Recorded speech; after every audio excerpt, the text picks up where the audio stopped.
Remote viewing is the military term for viewing a target with the mind's eye. Remote viewings are conducted under double-blind conditions, meaning that the target assigner and the viewers are unaware of what they are viewing. They are simply given an arbitrary number.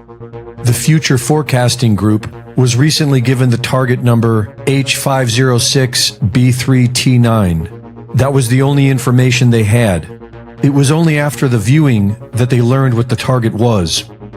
Drum roll, please.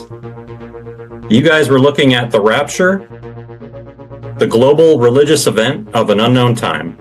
The target was the split rapture event. In Christianity, it is the rapture, when believers are taken into heaven while the rest of humanity suffers the tribulation. The raw material calls this event the harvest, and says it happens every 25,000 years when those who have spiritually evolved ascend to a higher dimension, while those who don't are reincarnated back into the third dimension. According to Christians who believe in it, to be raptured, you must believe in Christ.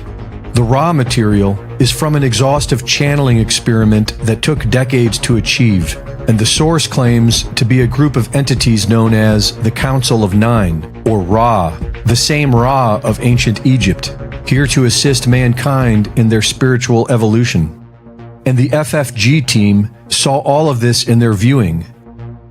To see if they are all getting the same data, remote viewers work in teams, and they all saw the event spanning from what was described as ancient Egypt or the Middle East into the present day. They saw an event that required one's loyal submission or worship to higher beings. They saw a major event happening in the heavens. They saw what appeared to be a major cataclysmic event tied to the great year of roughly 25,000 years, something that many researchers predict and the raw material confirms. And they all saw non-human entities behind this event. Riordan even saw a Council of Nine and a blue bird, which is how they describe themselves in the raw material. They saw what appeared to be another planet, one with an inhospitable atmosphere that required domed cities. They saw underground bases, and they saw the infamous gray aliens. And then we're seeing one of these guys again. Continuation of a species. They got to do what they got to do. No regrets. But the sense is like, help us. Like they need our help. Again, this idea of like a manifest destiny to inhabit a corporeal being. According to UFO research, the most common story is that the Greys destroyed their own planet and came to Earth to experiment on mankind in a desperate attempt for survival. No longer able to reproduce sexually, they experiment on mankind with genetic science and technology to sustain their own species. And according to the raw material, there are two factions of non-humans on Earth. One is on the path of service to others, here to help humanity spiritually liberate itself, and the other is on the path of service to self, here to enslave humanity for their own selfish needs. Allgeier saw several images of how the soul is attached to the human body, how it is removed, and how these creatures were attempting to manipulate the process with a Neuralink. And practically the whole team saw barbaric experiments on mankind with brain chips, animal mutilations, animal-human hybrids, and transhumanist hardware, as if creating some sort of human Frankenstein was the only way for their species to survive. They could be viewing the biblical mark of the beast, and also the Orion group from the raw material, otherwise known as the Greys, who seek to use humanity for their own selfish needs. They saw UFOs, major events in the sky, and a mass exodus. It is interesting to note that Elon Musk wants to give everyone brain implants and says we need to escape the planet. President Trump created Space Force, and a year later, former Israeli space chief Hayim Eshed said that extraterrestrials exist, and Trump knows about it. It is also important to note that I am seeing their remote viewing through my own filter, but you can watch the full presentation for yourself and draw your own conclusions at futureforecastinggroup.com. Well, we've also seen an upsurge in what I consider to be legitimate alien activity, UFO activity. I know in the past that prior to the onset and once it all got underway, whenever there's been major catastrophic events, which led to a catastrophic loss of life, bloodshed, etc., whether it was a plague, some kind of natural catastrophe, major wars, there's always been an upsurge of alien activity. We saw this prior to and during World War II. The skies were filled with UFOs that pilots in all air forces all around the world were reporting. We saw this at the onset of the first Gulf War, the first annihilation of Iraq. There were all these UFOs flying high above the battlefield over the contested airspace over Iraq. The pilots were briefed about them. You will see them.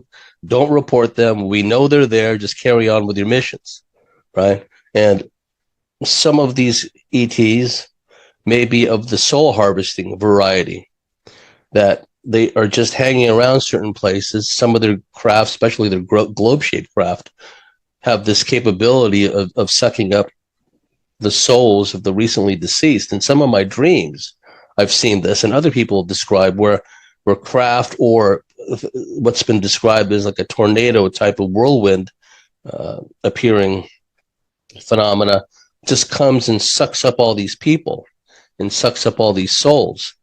So that the potential for that exists. And also I'm reminded of Barbara Bartholik's research and what she told me as related to her from a number of people she'd worked with, that they'd either had dreams or were shown by aliens themselves, and reptilians in particular, this is what's going to happen in the future. We're going to have these large ships, which Barbie called cattle cars, land. All these zombied out people will be loaded on board these ships, herded on board by reptilian soldiers, and they'll be taken away for consumption purposes.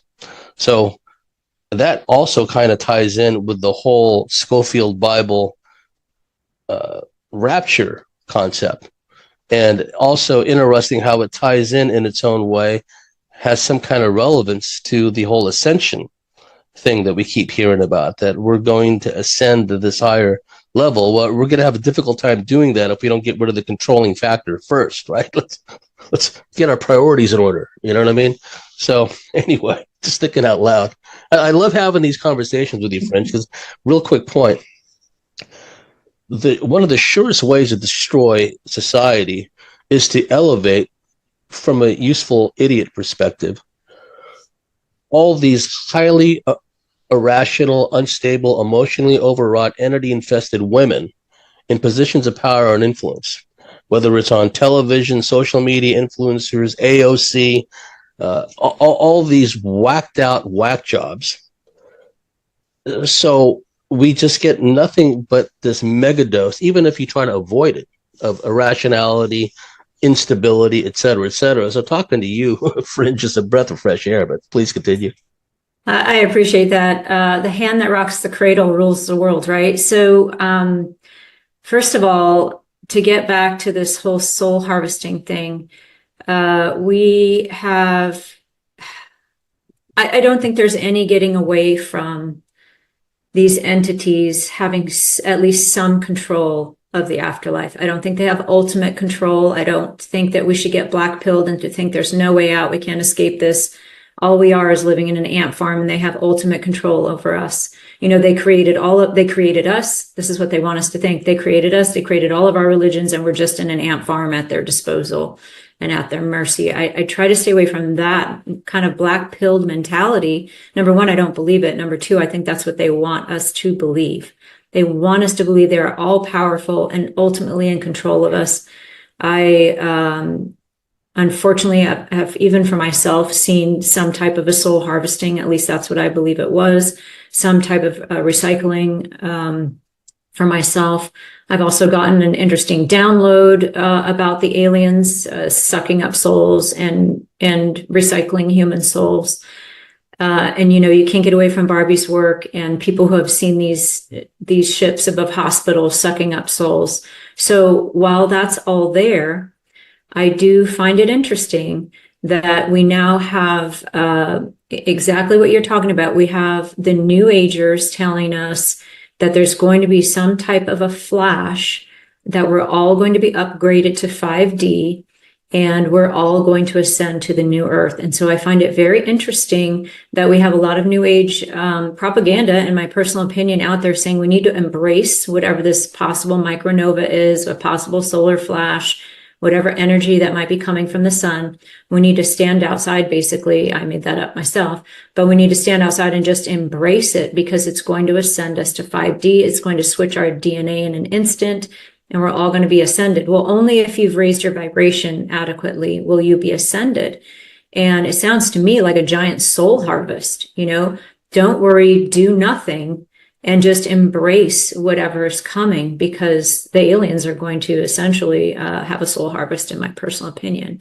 To get back to what you said about this toxic femininity that seems to be going around, I completely agree with you. I also find it very interesting that we have the upper echelon of ufology embracing what they are calling the return of the divine feminine, and that will be in their persona of Hathor.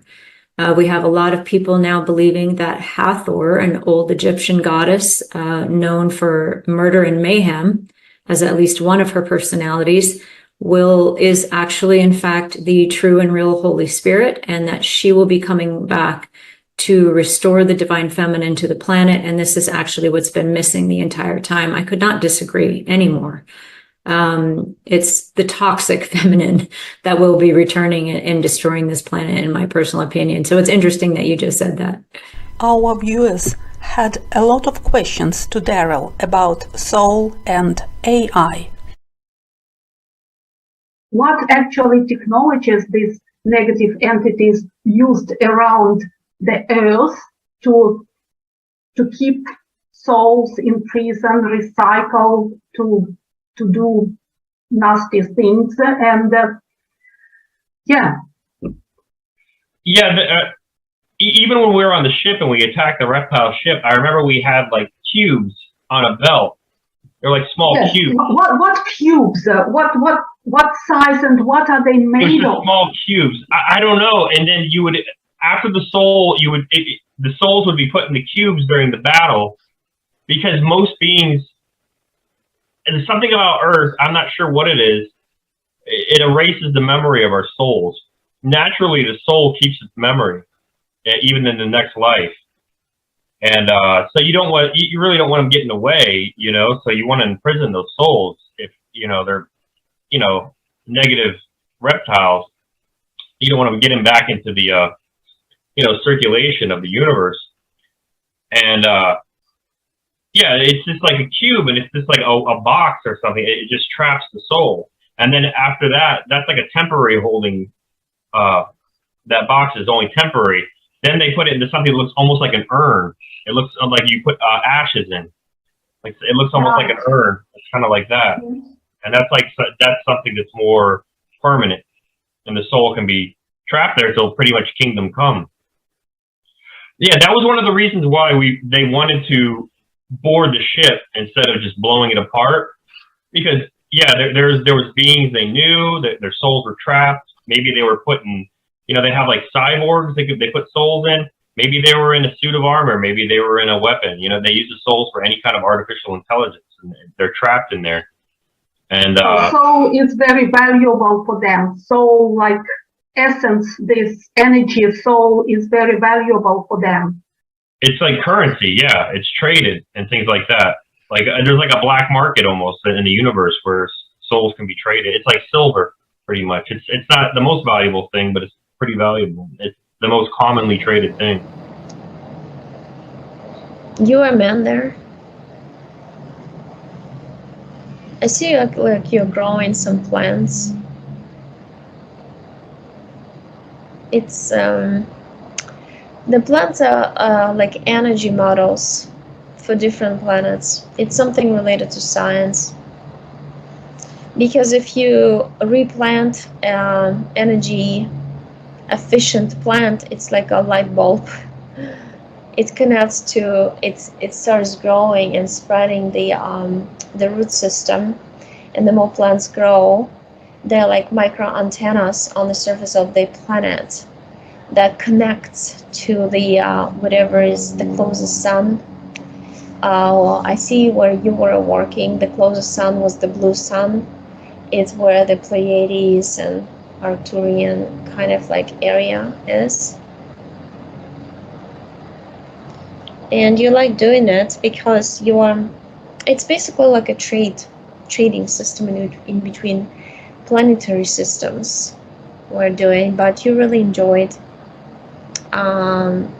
you're saying, hovering over, healing the plants, talking to them, singing to them, bringing them, they're accelerating their growth, because you can do that, you can accelerate growth. And but then I see how reptilians take over. And then they so they classified all the cells, and they take you in some sort of like capsule container. There's a lot of souls bunched up together, and you're one of them. And they bring you to the moon. And at the moon, there is a soul distribution center. When they scan each soul, give it a number, put it in database, a lot of souls go to different solar systems, different galaxies, because they trade them for technology. Without souls, you cannot activate technology. That's why souls are always needed for the AI creatures like Grays, but the ones that are in charge of you, they're different. They are tall. The hybrids in between, they like a ram. They have horns. They go on the back. But the weirdest thing, they have the eyes, the human eyes, but the face looks like ram's face. And then the body of a human. It's you're saying that this a hybrid of that's been formed and raised at the labs at the underground facilities when the era of the snake came. The era of the snake, like I see that story, was Eden in the snake and the apple, all that. So the earth was poisoned. That signifies that the earth was poisoned when the apple was beaten, but it's just a metaphor. Go back to Luna Distribution Center. I see how they scan you, put a number in you, 3248, and then I see how they just cover you with layers of programming. It kind of looks like when they put the plastic on the luggage, it spins around you, you're like in a cocoon. Therefore your body will be constricted all your lives present on planet Earth, unless you figure out and take it off. So the programs are cocooned around you, and with time it's like hard to carry your body around because it restricts its movement. I want to cut to the chase where people like us, we don't have to worry about this getting captured thing. I kind of discussed that in the last video, so I really don't want to repeat myself. But I had an experience, an out-of-body experience one time, and this was about 15 years ago maybe. And I had asked some spirit guides to show me something that would be good for me to know about. And I woke up fully awake, out of body, and I was in a kind of a floating bubble of a containment. And it was like a small moon, smaller than a moon actually, but it was a little small place, and it was populated with humans. And I was in this place that was like a receiving area where humans were brought in. Now they were brought in their astral bodies, not their physical bodies. But you know, when you're in the astral, or these higher densities, higher lighter densities, you know, everybody looks like real people. You can touch and feel things. Your perception's real good. You can see and smell and taste if you focus on that. So anyway, I'm sitting there and go, what's all this? And people are gathered around. They're like refugees. It's like a little refugee camp. Families, literally, families are gathered together, huddled together with their belongings, and so in the astral you can sort of, you know, imagine your stuff, as it were. But so here these people were, and then I saw I could see through the dome. It was like a huge domed containment center, but because of some kind of different vibrational level that I was at, I could see through the dome. And I could see outside the dome, and I saw a spacecraft coming. And it was already parked. And there were ETs, people. They were in red space suits, and they had arms and a head and two legs. I couldn't see them. They were in their spacesuits. But they were taking these huge casket-looking things. And those were the containers that they were bringing other captured souls to this containment center that I was in. And they were floating these containers over, and then letting the people out. And the people were, they were out, and then they were back in their human form, as it were. And they were dazed and distraught and all that. I go, what is going on here? And then they were being processed like you process a prisoner. They were being processed, and then they were sent down to the surface of this mini planet, this little small planetary kind of place. And so out of body, I was able to fly and stuff, and apparently I wasn't affected by this control stuff that these poor people were affected of. So anyway, I flew down, or shifted consciousness to the surface, and there were a lot of people there, and it was a little environment like an urban city, old buildings, smokestacks, people working real hard. There was a little hot dog stand on the corner. This guy's selling hot dogs or some kind of a food thing. It's all mental creation matrix sort of stuff. So they were in a little mini matrix, and they were completely trapped by it. They were dazed. They were like zombie almost. They didn't get the afterlife thing at all. They had died physically. They were in this place, and they didn't get the afterlife thing. And they had gotten snatched up by these ETs and taken to this place. So I'm going, well, is anybody awake here? So I walk out of the city, walking away from city center. I go over some railroad tracks. It's just as real as can be looking, And I see a woman walking toward me.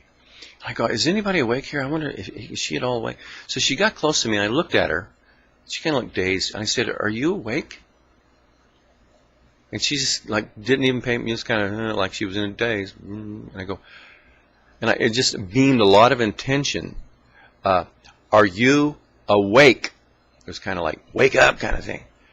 And she snapped out of her second. She looked at me with fear in her eyes and freaked out.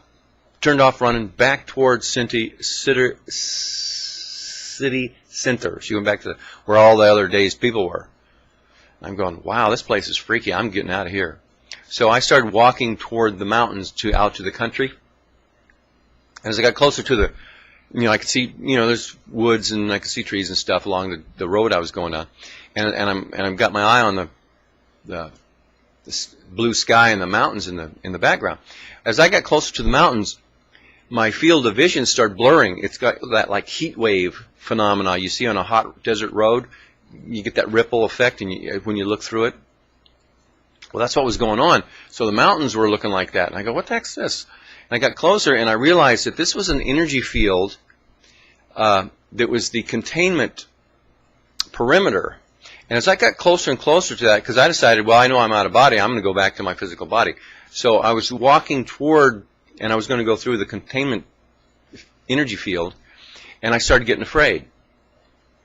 And the closer I got to that, the more fear I experienced. And I got this real strong compulsion to run back to the city center, just like that girl did. I go, oh, that's how it works. This thing is a fear energy band. It'll cause you fear. It'll trigger the implant. Get back to the herd, and you run back to the herd, the crowd, and you feel safe and dazed, and you're still contained. I say, screw this. And I just kept walking. I walked right through it. As I walked through it, the mountain, the image of the mountains, because it all was a projection image, holographic projection, it started dissolving as I went through that weird feeling thing, and boop, and right back to my physical body. And I go, wow, what the hell was that? And what I realized, you know, I picked up a lot of stuff telepathically and knowingly while I was there. And these people were being picked up right after major catastrophes. And the one I saw these guys coming in from was like a huge train wreck of some sort. And so here it is, 30 years later, 30 or 40 years later, on the internet, this Astral Walker guy is talking about the dark side, the ETs, the reptilian gang. They're interested in grabbing people up in their astral, so-called soul snatching or soul capturing. But it only works if the person who is being snapped up is considerably unaware of what's going on in the world and beyond the physical plane. So anybody that's watching this is kind of going to be attuned to the whole out-of-body thing, and we kind of get, generally speaking, what it's all about. We have our spirit guides and our loved ones, and we are working to increase our vibrations. So we're already awake. So we're just not going to have a problem with this. This is for people who are unaware, and don't have a clue. And even most of them are not going to have a problem with this. It's not so much that it's not like people are fear-mongering when they're talking about this subject. It's just that it is a subject that, for some people, it'll be very good for them to know about and what they can do to fix it. So all you got to do to fix it is, like, you know, intend love and light, and literally have a protective energy field around you when you croak. It's just like really, it's just a strong, high vibrational, loving auric field, or your energy field is in a good place. And because you guys are already awake, it's not going to be a problem. But you can also ask, for help from your guides, and you can also work a scenario now. You just kind of write it down in your journal or something. Say, well, when my physical body dies, I plan on, this is my intention, this is my plan. These are the people I want to have here with me to help me move to a higher place, yada, yada. So build up your little strategy if this thing is at all a concern for you.